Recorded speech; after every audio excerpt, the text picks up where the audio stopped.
अस्सलाम नाज़रीन, आप देख रहे हैं KNN न्यूज लाइव। मैं हूं कायनात। आपको ले चलते हैं इस्लामाबाद, जहां पे साबका वज़ीर आज़म शाहिद खान अब्बासी मीडिया से गुफ्तगू कर रहे हैं। ये आपसे अरब से मुलाकात हो जाती है कैफ अदालत पे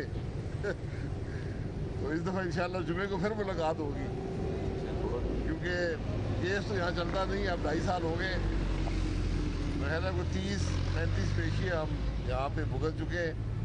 बहरहाल यही इंसाफ का निज़ाम है, क्योंकि केस है कोई नहीं तो पेशियों पे ही नैब चलता है। ये नैब की हकीकत तो सबके सामने है। ब्रॉड शीट के कमीशन का क्या हुआ किसी को पता नहीं है।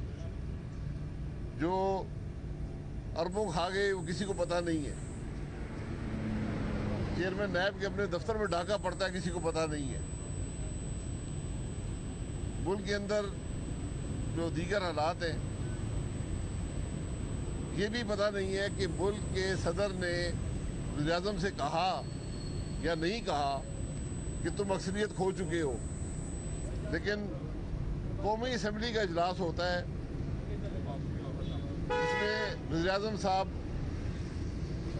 एतमाद का वोट लेते हैं। कौन से कानून के तहत देते हैं किसी को पता नहीं है, स्पीकर को भी पता नहीं है। एतमाद की शिक जो 91(7) है वो पाकिस्तान के आइन में बड़ी वाज़ेह है।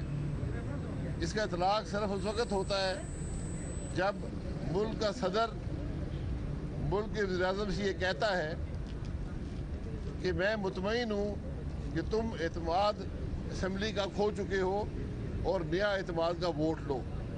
ऐसा कोई मरासला असम्बली के सामने नहीं आया, बल्कि ये बताया गया कि वज़ीर-ए-आज़म साहब खुद एतमाद का वोट ले रहे हैं।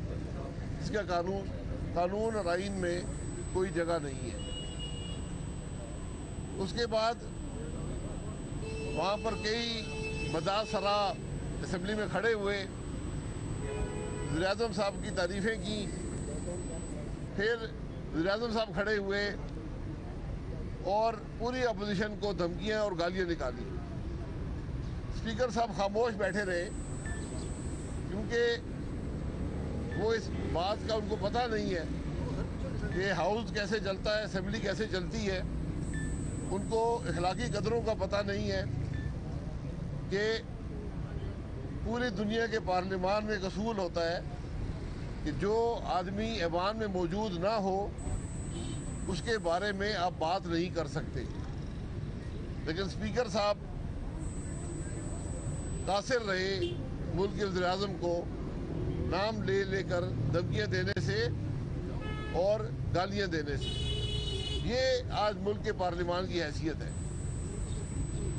अब सेनेट के इलेक्शन आ रहे हैं, जो कुछ एतमाद के वोट में हुआ, अब हम शिकायत करें तो किससे करें। मैं तो ज़ाती तौर पर सोच रहा हूँ कि DG ISPR को लिखूँ कि आपने वादा किया था कि कोई मुदाखलत सियासत में नहीं होगी, लेकिन जो कुछ हमने सेनेट के इलेक्शन में देखा है वो सरीहन उसकी खिलाफवर्जी है। कल PDM के इजलास में भी ये मामला डिस्कस हुआ और अब 12 तारीख को सेनेट चेयरमैन का भी इलेक्शन है। हम उम्मीद करते हैं कि पिछले सेनेट चेयरमैन के इलेक्शन की तरह और जो एतमाद का वोट लिया गया था अदम एतमाद का सेनेट चेयरमैन के ख़िलाफ़, जो कुछ उसमें हुआ वो उस किस्म की धुंध जो है वो इस इलेक्शन में नहीं आएगी। वरना ये 2018 से एक सिलसिला है इलेक्शनों का जो इतना मुतनाज़ा है कि तमाम साबका जो रिकॉर्ड थे उनको पीछे छोड़ दिया है। कोई कानून, आइन, अखलाकी कदरों की परवाह अब ख़त्म हो चुकी है। ये बदनसीबी है मुल्क की। आज मुल्क के मामलात, मुल्क के मसाइल इन्हीं इलेक्शनों को, इन्हीं पार्लियामान की रवायात को, इन्हीं अखलाकी कदरों को तबाह करने की वजह से है। जब तक हम वापस आइन के रास्ते पर नहीं जाएंगे, कानून के रास्ते पर नहीं जाएंगे, तो हमारा मुल्क आगे नहीं बढ़ सकता। ये बात बड़ी वाज़ेह है। यही बात PDM कर रही है। कल 7 घंटे का इजलास हुआ और ज़्यादा बातें वहाँ पर यही हुई कि किस तरह मुल्क के मामलात को वापस राय रास्त पर डाला जा सकता है और उसके लिए PDM क्या किरदार अदा करेगी। ये वाहिद नुक्ता है। ये हुकूमत जो है उसकी हैसियत क्या है पूरा पाकिस्तान जानता है।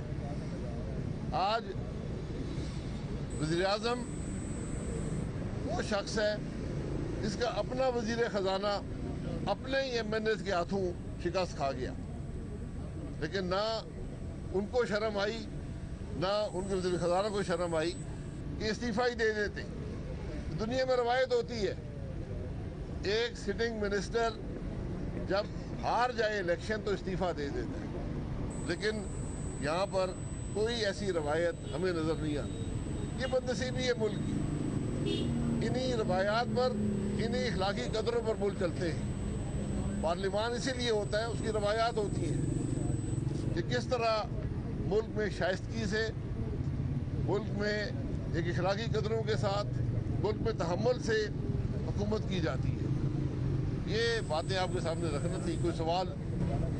भाई साहब ये बता दें कि आप क्या समझते हैं कि वज़ीर-ए-आज़म इमरान खान साहब जो हॉर्स ट्रेडिंग और दीगर इल्ज़ामात लगाते हैं, अब उनके पास अददी अक्सरियत नहीं है, अब क्या हुकूमत खुद हॉर्स ट्रेडिंग के लिए जाएगी? हुकूमत तो हॉर्स ट्रेडिंग कर चुकी है। ये 70 करोड़ रुपए जो बलूचिस्तान में लिए गए किसने दिए? हुकूमत के बेंचेस के लोग इल्ज़ाम लगा रहे हैं। जो सिंध के अंदर 35 करोड़ रुपया दिया गया किसने दिया? जो खैबर पख्तूनख्वा में हुआ वो क्या हुआ? जो यहाँ पर एक एक MNA को बुलाकर यहाँ पर वज़ीर-ए-आज़म साहब ने 5-5, 7-7 अरब की स्कीमें दी हैं जो सैकड़ों अरब में बनती हैं, वो सियासी रिश्वत नहीं है तो और क्या है? जो 50-50 करोड़ रुपए के फंड का वादा किया गया है वो सियासी रिश्वत नहीं है तो क्या है? यही वो चीज़ें हैं, यही वो रवायात हैं जो तोड़ी जा रही हैं। आज मुल्क के अंदर जो पार्लियामान का निज़ाम है मफलूज है, रवायात ख़त्म हो चुकी हैं। आपने जो कुछ देखा 6 मार्च को पार्लियामान के बाहर कि किस तरह एक प्रेस कॉन्फ्रेंस पर हमला किया गया। अब क्या हम मुसल्ला होकर प्रेस कॉन्फ्रेंस करने आएंगे? क्या हम बंदूकों के साए में प्रेस कॉन्फ्रेंस करेंगे? क्या हम मुल्क को इस तरीके से चलाना चाहते हैं, इन्हीं रवायात पर चलाना चाहते हैं?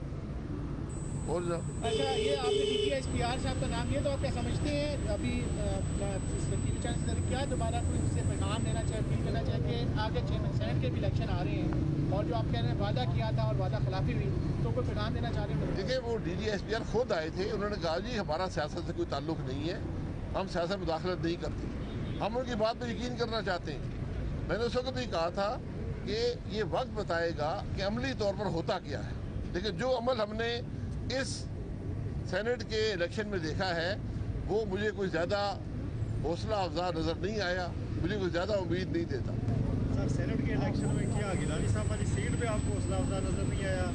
बाद में जो सारे मामला हो रहे हैं, एतमाद का वोट कहाँ पे आपको बेसिक आपके जो है ना वो किस जगह पे आप? गिलानी साहब के इलेक्शन में भी रात को लोगों को धमकियाँ दी गई, तोड़ा गया। जो बाद में एतमाद का वोट हुआ वहाँ तो तमाम हदें ही पार कर ली गई। जो कुछ लोगों के साथ हुआ है, और वो हुकूमती MNA थे, वो अपोजिशन के लोग नहीं थे, तो जो हुकूमत अपने मेंबरान के साथ ये सलूक करेगी, हर इदारे को इस्तेमाल करेगी, इदारों को मुलव्वस करेगी। आज जो वज़ीर-ए-आज़म साहब ने एतमाद का वोट लिया है वो उन्होंने नहीं लिया, वो इस मुल्क के इदारों ने उनको लेकर दिया है। ये बदनसीबी है मुल्क की कि आज मुल्क का वज़ीर-ए-आज़म इंटेलिजेंस के इदारों के हवाले से उनकी सपोर्ट से खड़ा हुआ है, अवाम की सपोर्ट से और अपने मेंबरान की सपोर्ट से नहीं है। सर, क्या इस वज़ीर-ए-आज़म के खिलाफ फिर आप कोई अदम एतमाद दोबारा लाना चाहते हैं? क्या मामला सारा PDM पंजाब की तरफ क्यों ले जाती हुई नज़र आ रही है? अगर आपका सारा मामला वज़ीर-ए-आज़म के साथ है तो फोकस पंजाब क्यों हो रहा है? इस बारे में भी काफ़ी चहमगोई। देखिए, ये सारे चहमगोइयाँ नहीं होनी चाहिए, ये सारे हमारे ऑप्शन हैं। हम अदम एतमाद यहाँ पे करें, पंजाब में करें, कहीं और करें, ये सब ऑप्शन हैं। इस पर हम जो भी तरीका अपनाएंगे इंशाअल्लाह वो, मैंने पहले कहा वो इक़्तिदार के असूल का रास्ता नहीं है, वो मुल्क में सियासत के निज़ाम की दुरुस्ती का रास्ता है। मजीद खबर और अपडेट के लिए देखते रहें CNN न्यूज़ लाइव, हर खबर तहकीक के साथ।